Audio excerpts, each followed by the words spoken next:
hard. Hi guys, welcome back to my channel. It's your girl Vanessa K7.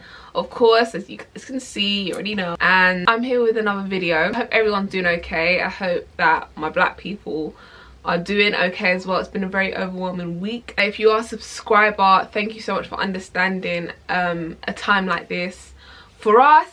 If you are new here, welcome to my channel. Make sure you subscribe. You don't want to not be a part of the team. You don't want to be not a part of my channel. I want to focus on very important issues that affect our society at the moment. The hair and makeup that you guys subscribe for is coming back after, of course, that is my hometown. My hair and makeup is my hometown. And I've been meaning to make a video on this for the longest time. Oh my gosh, it's racism in the workplace. But racism in the workplace is something that I've been through, and a lot of you guys have also been through, because I asked you guys on Twitter and on my YouTube community and on Instagram and on Snapchat to please send me stories of any unjust racism you have experienced in the workplace because of the colour of your skin or being black. And some of you came back to me, and I'm horrid. I'm so passionate about this. I sympathise with anyone that has been through unjust treatment or mistreatment at the workplace because you can't help being black. Ever since everything's been coming out in regarding to, you know, being black, and especially in the UK as well, and discreet racism in the UK, it's encouraged me to speak up about it. And I didn't want to make a video on it because at the time I was working, and in fact I did, when I was working, I did make a slight video on like management in the workplace, and that was a bad idea at the time because it did get around the workplace. But I'm not scared anymore, and I think that's the thing with speaking up. When one person speaks up, it encourages others to also raise their voice. But the most important thing that you have to remember is try to be that one person. Before we continue, please like this video. When you like, it shares important videos like this. So without further ado, please guys, like the video, share the video. It's so important. Let's get into it, okay? Being black in a workplace is having to put on a posh voice so that you get the same opportunities as others. Being shouted at work for a mistake that not only employees make but managers make. Everyone makes a mistake. No one does their job perfect. But being black is being shouted at in front of everyone for a mistake you've done. But when a white person or non-black person makes a mistake, they get called into the office so that they can have a discreet method of discipline, and that other people can't see the indifference of discipline at a black person versus a white person, or black person versus a non-black person. Being black in the workplace is being fired at jobs, being mistreated, but having no choice because you need a job, you need to work, you need to support your family. I need to support myself. Being black at a workplace is being genuinely ill and calling in sick and being told you're lying or you're fibbing or we need you in. There's no excuse. You're gonna affect the business. And then the white person or the non-black person calls in sick for having a cold, and they're like, I hope you get better soon. Where's my I hope you get better soon? Where's that? I remember one time I was severely ill in the workplace. For those who do not know, I suffer from severe period pains called dysmenorrhea. I made a video on it, check it out. It is not a joke. I can barely walk, I can barely function. It's one of the worst things about me that I just was like, if I could speak to God, I would ask him, why did you make that a part of me? I was severely ill in the workplace, and it always affects work. Me having severe period pains, it always affects work. But there was this one time at the workplace where I was in really bad pain, and I really do try to be in, but I was so ill and so sick. And I remember going up to my manager and telling her I can't. It was one of the busiest days. It was a Monday. It was very busy. And I came up to I stayed half the day. I went to my manager and I said, I need to go home. I am in pain. Like, I am in excruciating pain right now. And she said, no, I'm not doing this again. And I said to her, do you know what? I'm on a temporary contract, but I'm going to prove myself to you and I'm going to stay in and see how I feel in the afternoon. I sat there talking to customers all day in excruciating pain, and then when I saw one of my other colleagues who were not black have the excuse to go home because her boyfriend broke up with her. Guys, let me tell you right now, being black is justifying yourself in a workplace and then being silent, and then when you go to a person in a higher position and report the things you're going through, they say to you, why didn't you say anything?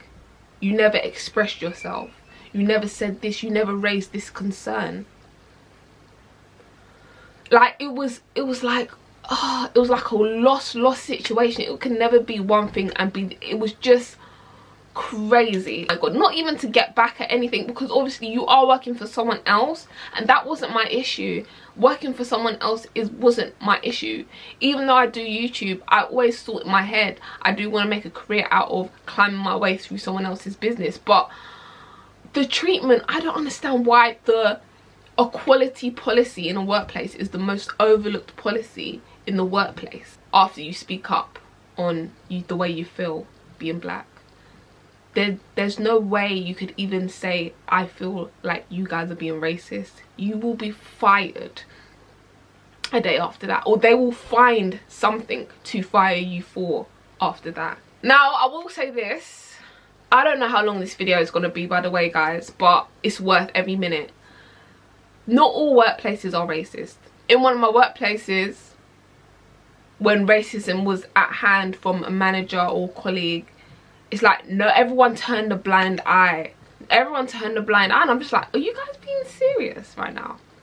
When a white colleague, said that they didn't want to go Croydon because there's too much black people, or they don't like going Croydon because there's too much black people, everyone turned a blind eye. No one found an issue in that. No one heard, all of a sudden, no one heard that. I didn't hear that. When a white colleague was putting on an African accent, saying in a workplace, and no one heard that. But when I said, I remember this day so clearly, when I said that's racist, when I said that in the workplace, I remember this day so clearly, everyone was like, that's not racist. That's not racist. Even a white guy, how is that racist? That's not racist. And I was like, are you not for real right now?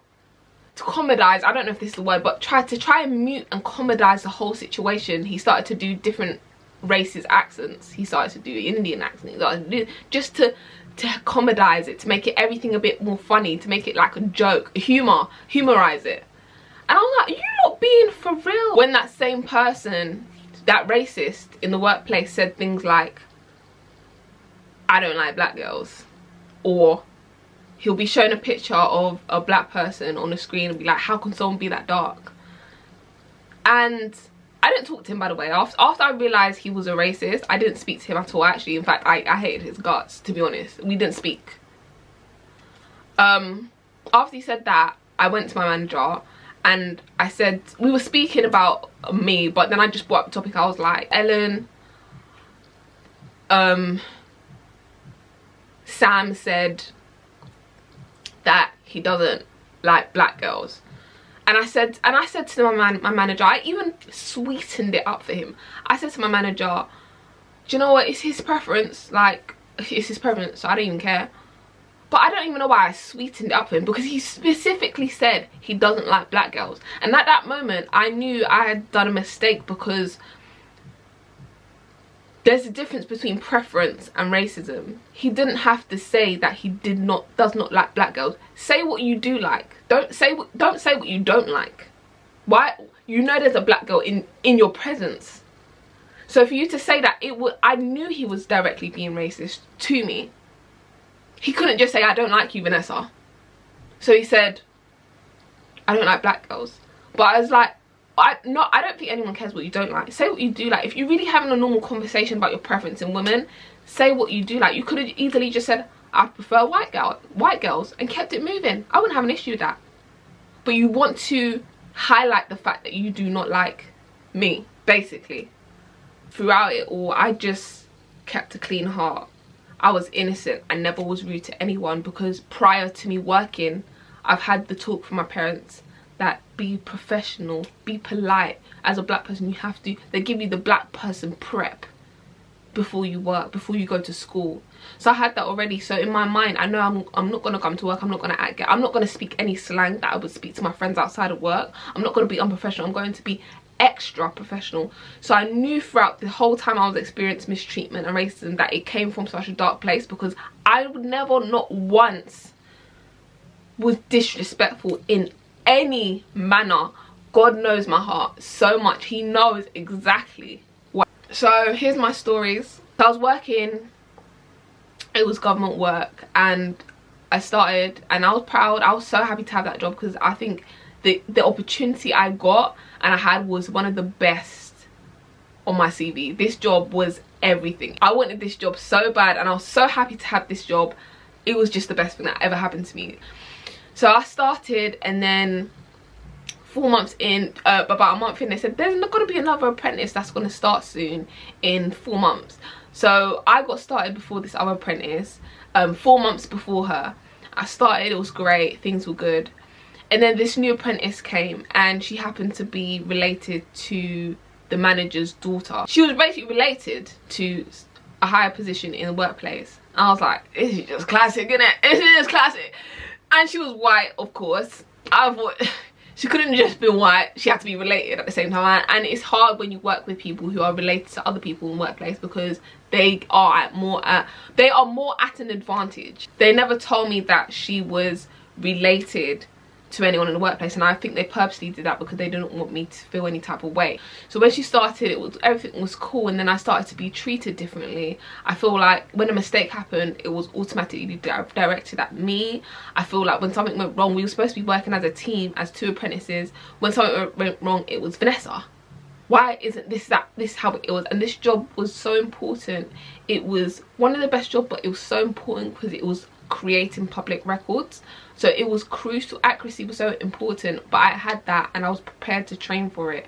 And things were so bad, and I remember my deputy manager was like, why can't you just do your job like, what should you call her? She just gets it done. And she compared me to her, and I was like, but I have been doing some things you guys haven't even taught me. You've taught Lily before you've taught me. And at that time, she had trained Lily before she had trained me to do a very important job. Documents were literally physically taken out my hands just because they were annoyed that apparently I was not prioritizing work. So imagine your manager physically taking paper out your hand like this. It was done to me. And my intelligence was completely insulted. So she asked me to do something the previous day, and it was the previous day, and I said, okay, I'll get that done tomorrow. That day came, and me just logging on, me just getting ready in the morning for my day ahead and refreshing my memory, she said, the way she spoke to me, what did I ask you to do? So being spoken to like that, and then comparing it to how a white person was spoken to, oh, can you please get this done today? It was just classic. All I can say is I was so upset, man. I'll be honest with you, I'm a strong girl. Like, I would never take chat from anyone outside of a workplace, but for some reason in that workplace I did take a lot of chat. I took like that. It wasn't even of me. I didn't feel like myself, because I know the disrespect outside of a workplace, I would not handle it in this way, but I let it run. I was accused of speaking to customers rudely and being unhelpful, when in fact it wasn't proven that it was me. There was a time when in that workplace a customer had complained about someone who was softly spoken, and at the time, yeah, I was softly spoken, but there was also another manager who was softly spoken. There was also another girl who was softly spoken, and then I was accused. And then instead of allowing me to defend myself, and when I did defend myself and say I did not speak to that customer, I did not speak to that customer, they said, the lady said in a very belittling way, I love the way you defend yourself. And I was like, wow. So even when I do defend myself, it's like yeah, I love the way, like, completely belittled me and patronized me. It was horrible. There was a time where even the way she'd speak to me in front of other colleagues, it gave other colleagues ammunition to speak to me in that way as well. Even the girl who was my age, I felt like sometimes she'd have like chat for me, just because first of all she was related and second of all she was white. And race, I was like to myself, my manager could not be racist, because basically her son was marrying a black woman, and I was like, there's no way. You've got family members marrying into black families. It's not about having black friends. It's not about having a black partner. It's not about that at all. It doesn't mean the people around you are not going to carry on being racist. They pretty much are. So I just fooled myself and made so much excuses, like, what am I doing wrong? Maybe I'm not doing this right. Let me tell you guys, throughout what I've experienced, there was only 3 things that I could have thought of that didn't even justify me being mistreated. I was late a couple of times, as people do in the workplace. This isn't out the norm for a black person to be late. I had sickness days. I did go over the sickness amount of days, yeah, and I made work errors like any other normal human being does, including managers that did make mistakes that we saw and witnessed. You see those 3 things there? That still does not even justify mistreating someone. You could have punished me. You could have pulled me up. You could have gave me a meeting. You could have referred me to the highest of the highest and be like, listen, you're affecting our business. There was no other way you could have said that is the reason why I mistreated this girl. I remember one time I didn't come in because I was sick, and because I suffered from really severe period pain, they said, but if every woman suffered from period pain, we'd have no one in. You're a time thief. You're a time thief. You still, like, basically in that workplace, it was kind of like old school workplace. They had a bell at reception desk, so every time a customer would come in, and obviously we're working in the office, they would press the bell and then someone from the office will go and assist the customer.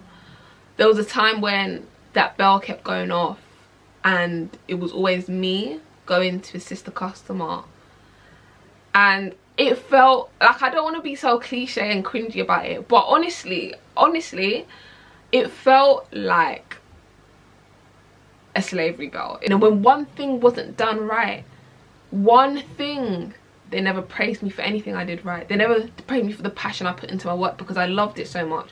I loved that job, and I would still want that career to this day. There was not one thing they praised me about.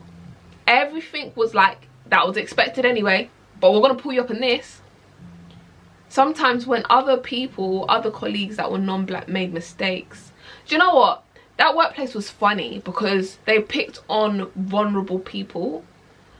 So as alongside being racism present, it was also picking on vulnerable people. But again, I can't explain other people's stories. I can only explain my own. But there was times where I sat in my car and I cried to my mom. I said, I can't go in anymore. Honestly, no one makes me cry. You can't. But at that moment, I felt so weak.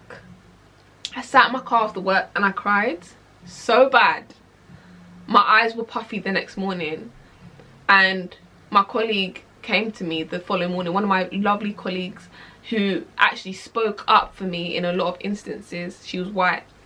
I'm in contact with her to this day. You have to really appreciate and love those who spoke up when they saw injustice. Then I decided, with the help of my family, my family backed me up into taking things higher. Now, this is the most important part. Some people believe and will argue that HR is useless. HR is not for black people. This is the bit where you guys can determine for yourself, and I've actually made my opinion on the HR spectrum, the HR, you know, thing. So I actually complained to HR the first time about this mistreatment and bullying. I didn't label it as racism. I just said I felt like I was being mistreated at the workplace. And I raised it with this lady, and I had to raise it in secret because I didn't want my managers to know. And I was scared that if they'd heard I'm complaining about them, they're gonna mistreat me even further, because those were the type of evil people they were. They did not care. They explicitly told the office, one lady, deputy manager, explicitly told the office, we do not care if you cry.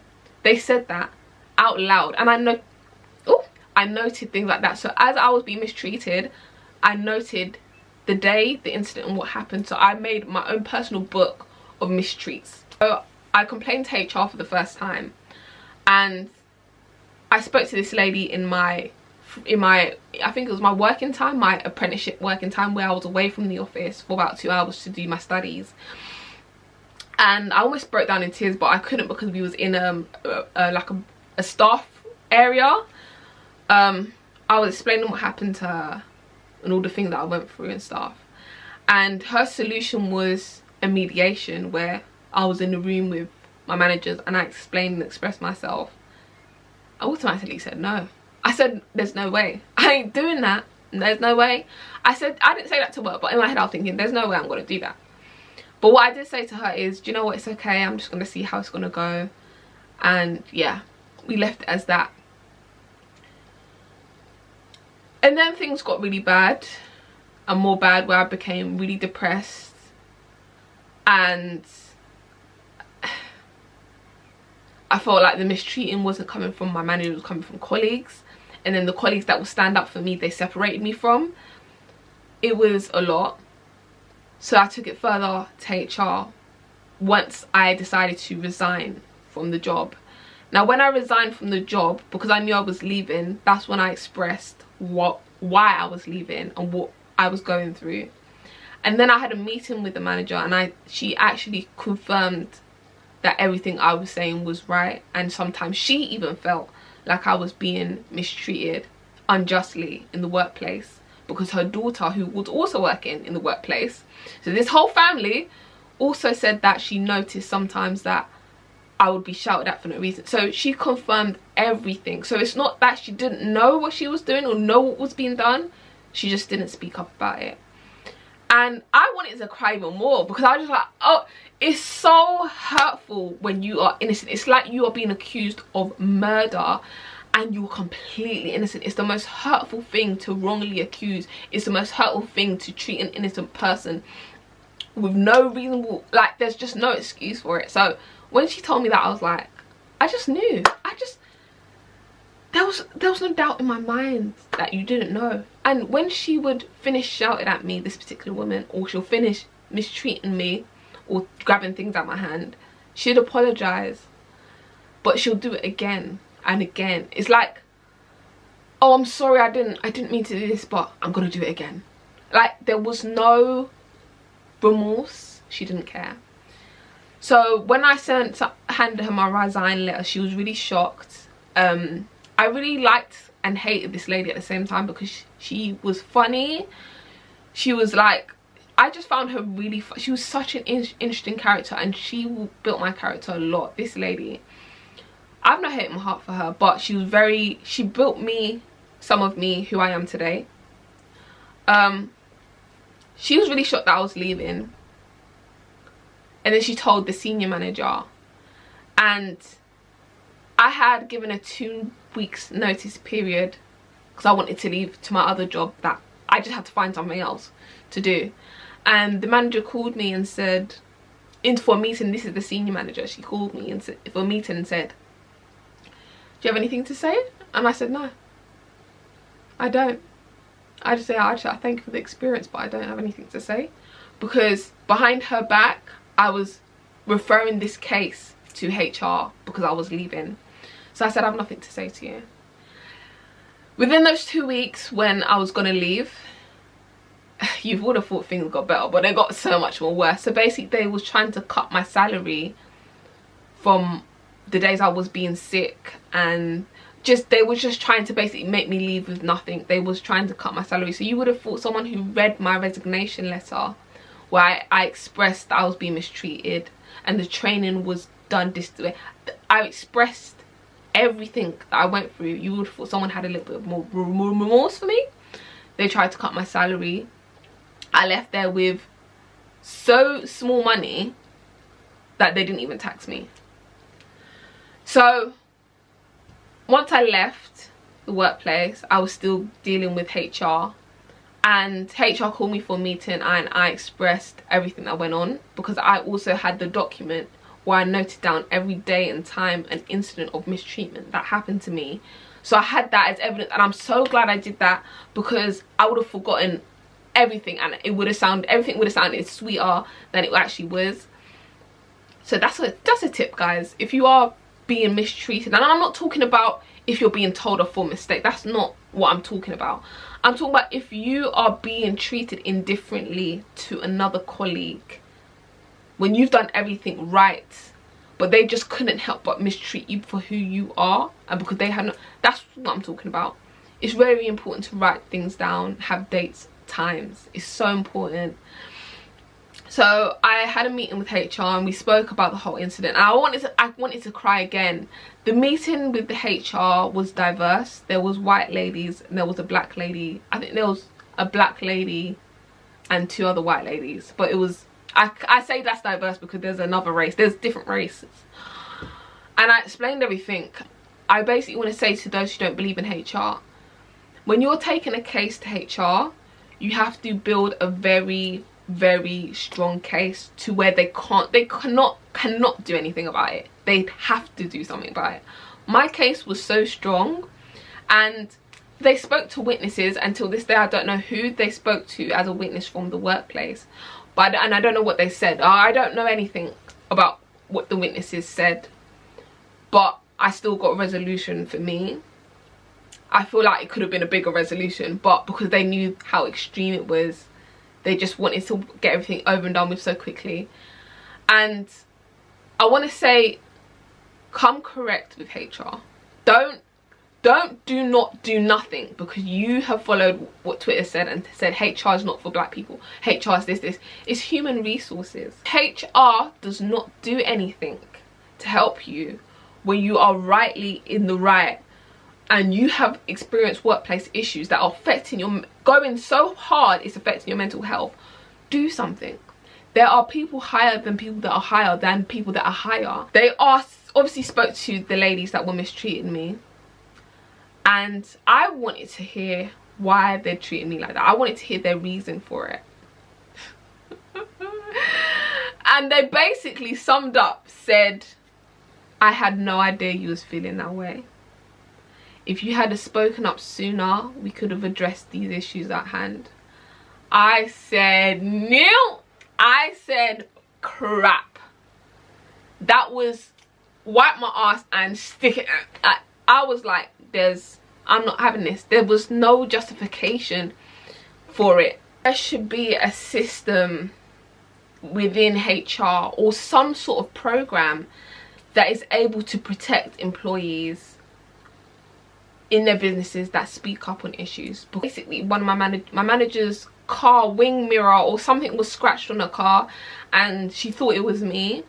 And basically my colleagues were all speaking about an email that had been sent around. Basically the manager sent an email saying someone has scratched her car, and I was the only person to not receive the email just because of the colour of my skin. You think me, a girl with nails on, I had nails at this job as well, and nails on, would climb 4 stories in a car park to do anything for you to your car?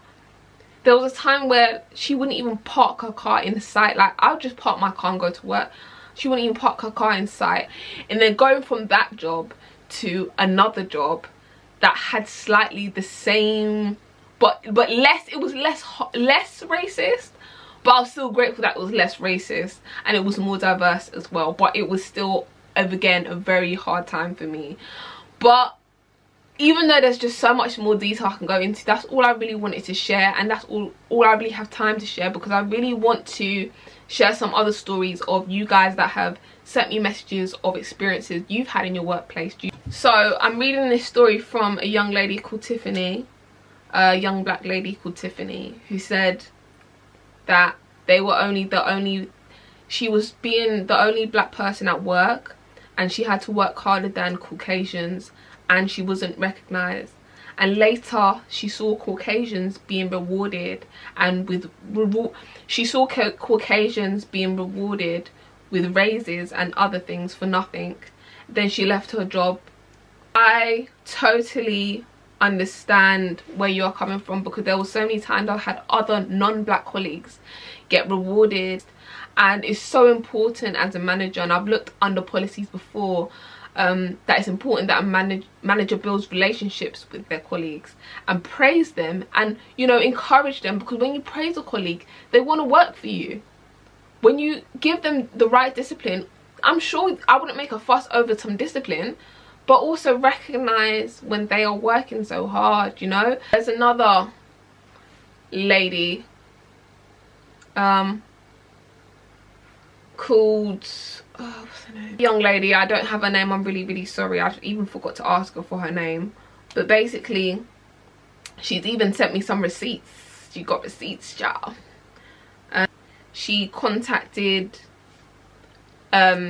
authorities, she contacted the workplace, wanted to take time off work, which we're all entitled to, by the way. Most workplaces entitle you to have a PTO, personal time off, and she was questioned about having her personal time off.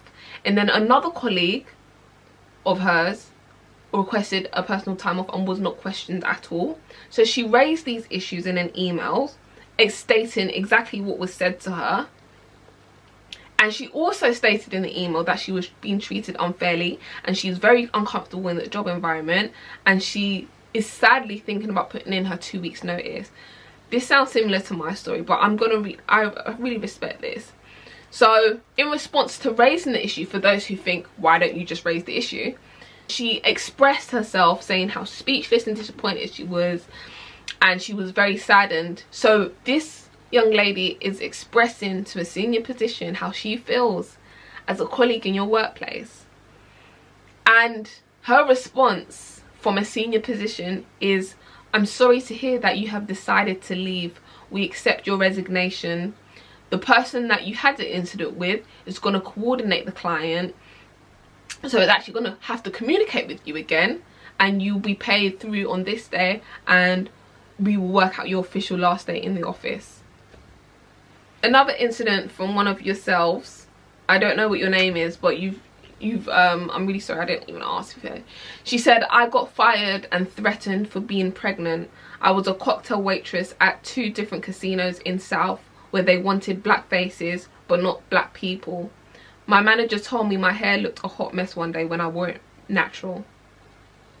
That is disgusting.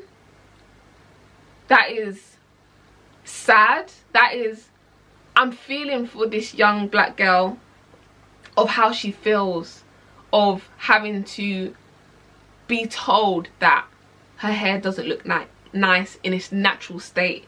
You know, you can't even help something that's natural, something that's embedded in you. Horrid. In a workplace.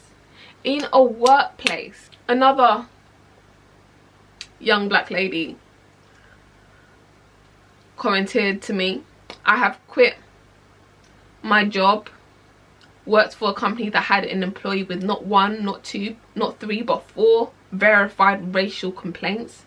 She received no discipline and still has her job, from the owners to the employees, and that was through and through. Horrid. As a workplace, if you know someone is being racist and you've received so many complaints that this person is racist and you have done nothing about it, then you also too are a racist. Do you not see that? Their argument will probably be, well, it's your word against theirs. They love to use that a lot. They love to use that a lot. Another lady wrote, I recently quit mine too and got a job in a field with more pay and higher title with majority African Americans. Being the only African American working with all whites is hard. You are definitely not treated the same with pay or job duties. I agree. I agree. I agree. However, I don't think it stops being it doesn't stop racism. It doesn't stop being mistreated unfairly. If anything, it becomes more discreet. And I say this because my first job that I told you guys about was with older aged white women, majority, and that was where I received extreme racism. And then my job after that, it was diverse. There was about 4, 5 black people, white people, Asian people. It was very mixed, but I still felt there was racism very discreet. Now if you go to a job where there's all black people, like everywhere's black, I haven't experienced that yet. It could be better. It could be better to work in an all black environment, but I don't think that's going to, especially in the UK and especially in the US and a lot of mainstream workplaces, I don't think that's going to happen, because again, they promote diversity, so they have to have a mixture of colleagues. So unless you're going back home, or you're at your uncle's workshop, you're not going to really be around an environment where it's only black people. Do you know what I mean? So it's a very difficult one. That another lady commented, another black lady commented, I wore ginger hair to work and got told it wasn't a natural hair color for me, and I was asked how hard it would be for me to go home and change my wig. Mind you, there is a white manager who had fiery red hair which then faded to pink. She later dyed the bottom back of her hair black, and it has been that hair color for 2 years. We have white employees with non-natural hair colors like purple, red and more, yet I, as a black woman, get pointed out and discriminated against, to the point where they made a chart.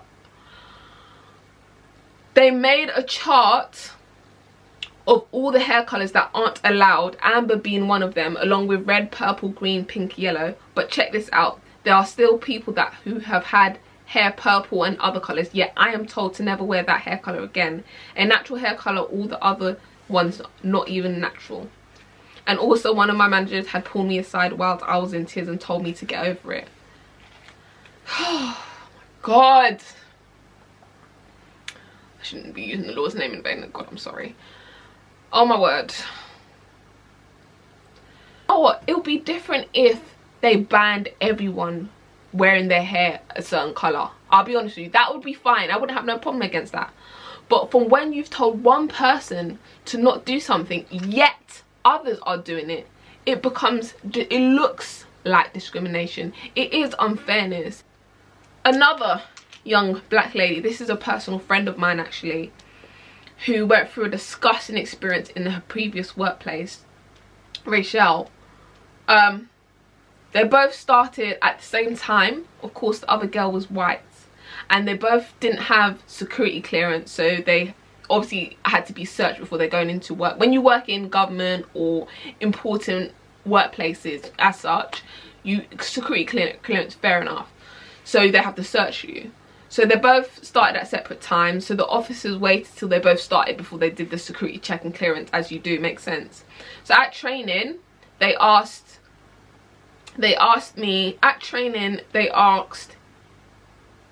my friend if she could call everyone sir and madam, and my friend said she wasn't comfortable in saying that because no one else was saying that.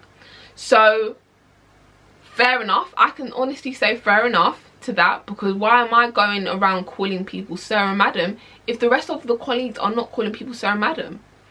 And she was told off, my friend was told off for not wanting to say that. So she's expressed herself as she rightly should, and now she was being told off because she expressed how she felt about being told that.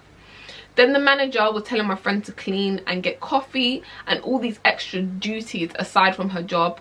And the other girl, who was a white girl, was in the office making spreadsheets, sitting at her desk comfortably. And my friend expressed the indifferences. And when she asked for justification, they said, oh, well, this girl's, you know, good at her job and she's faster. Hold on a minute. You didn't even ask the young black girl if she was good at her. You didn't even equally measure. So you just jumped to, yep, the white girl knows what to do. I'm going to assume she knows what to do. Put her to the test. The next day, my friend was pulled up and she was interrogated and basically told off. For basically saying that you guys have not asked me if I'm good at a job. You haven't even seen that I'm good at a job, but you've ordered me round to make coffee and clean, whilst other girls sitting comfortably in the office making spreadsheets. So the next day, my friend was pulled up. So the next day, the other girl, who's the white girl, took a day off for a personal day, and for a personal day. So she took a PTO, and my friend Ray, she took off a day because she was sick. She was really sick, and they didn't believe her.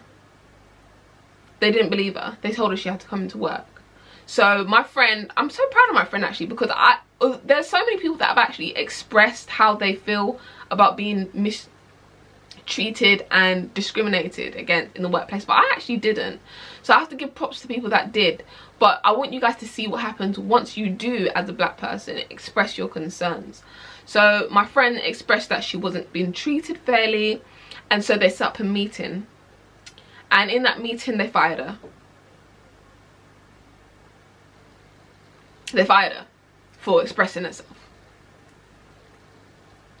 immediately. Like, they didn't give her a final day, immediately. And aside from being fired, in the workplace she dealt with things like comments on her hair, the way she dressed, saying that her braids were too long, saying that she looks better in her natural hair.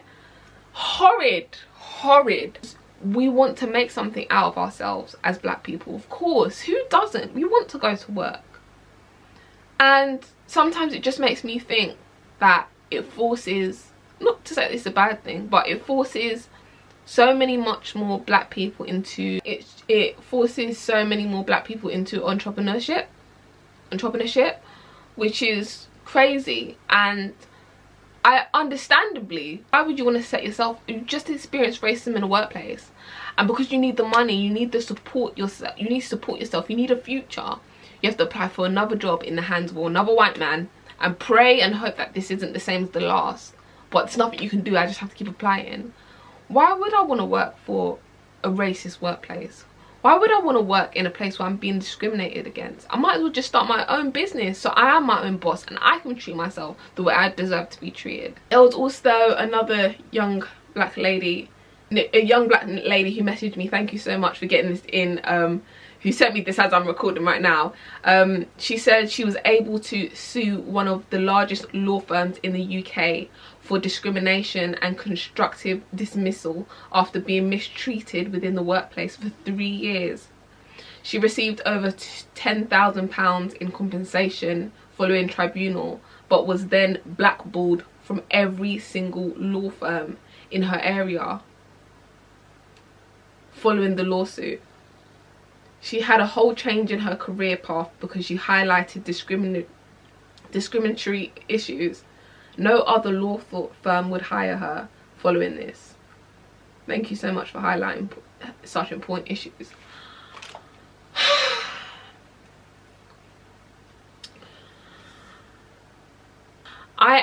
It disturbs my mind so much that you're telling me a young black lady has raised an issue on her rights and just raising issues that she wants to be treated fairly and equally as everybody else. She's not asking to be above them. She's not asking for exclusive rules. She's not asking to be paid right. She's just simply asking to be treated more fairly. She is expression that she feels discriminated against, and they have blackballed her from applying from any other law firm. Someone's career, someone's opportunity, someone's life to build a future. I cannot believe that my sister is going, because my sister, this hits home for me. My sister, older sister, is also used to work in law firms. So she pretty much experienced racial discrimination as well, but she's worked so hard to get herself in good positions, and she's had to adjust, I have to be honest, adjust to being more white. Like, she had to basically dilute her blackness or leave her blackness behind to be in the position she is in today. Thank you guys so much for tuning in to another Vanessa K7 video. This video means so much to me. There's so much to be said, and even after, when it comes to important issues, the conversation could go on for so long because there's just so much conversation to have. So I'll probably miss something. There's probably things that I'm gonna watch back and say, I wish I said that, but I think I've said what I've needed to say, and I'm proud. And also thank you to the young girls, the young black girls who sent me their stories as well. Yeah, I will definitely meet you guys back here on my channel with another video. Bye.